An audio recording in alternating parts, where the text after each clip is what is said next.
Salam sejahtera, selamat datang ke Exact Review. Kali ini aku akan unboxing satu box, satu kiriman daripada China. Okay, aku dah beli barang itu, so kita tengoklah barang apa yang aku beli ni. Okay, kita unbox dulu.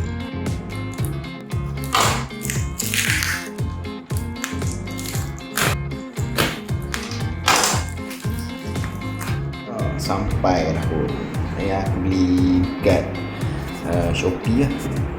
Harga dalam ini clipper apa nak beritahu ni, clipper Xiaomi. Harga dalam 40 lebih kot kalau tak silap. Ini dalam dia keluar kotak, dalam kotak ada kotak, tapi dia tak ada tulisan Xiaomi lah. Cuma dia dijual dalam website Xiaomi je lah. Okay, tengok dalam dia.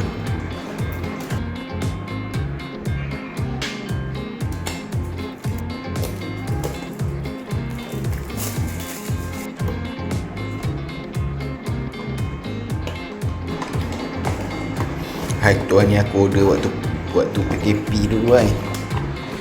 Tu sekarang baru sampai dalam 2 minggu 3 minggu juga lah.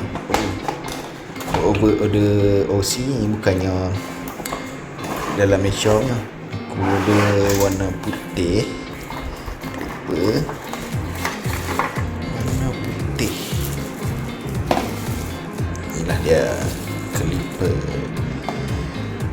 Okay, sini ada bateri. So far okay, tak ada masalah. Kita tengoklah nanti kita zaman macam mana. Ni bawah ni type C. Kira okey lah, dikira ikutkan juga lah. Sekarang kan macam apa tu, sekarang kan trend USB type C.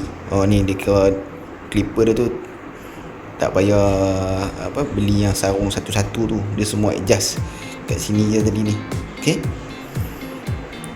charger dia aku tak nampak pula. Mana charger dah? Oh, yang ni set ni memang tak ada charger. Oh, ada ni. Dia bagi. Sekejap buka. Okay, yang ni kabel type C untuk charging. Yang dia dah bagi minyak untuk mata dia ni. Okay, mata dia ni seramik ni. Seramik ni putih. Kalau korang perasan, come on, zoom. Ni seramik yang putih tu. Di belakang dia besi biasa. Dia bagi pembersih rambut. Itu sajalah.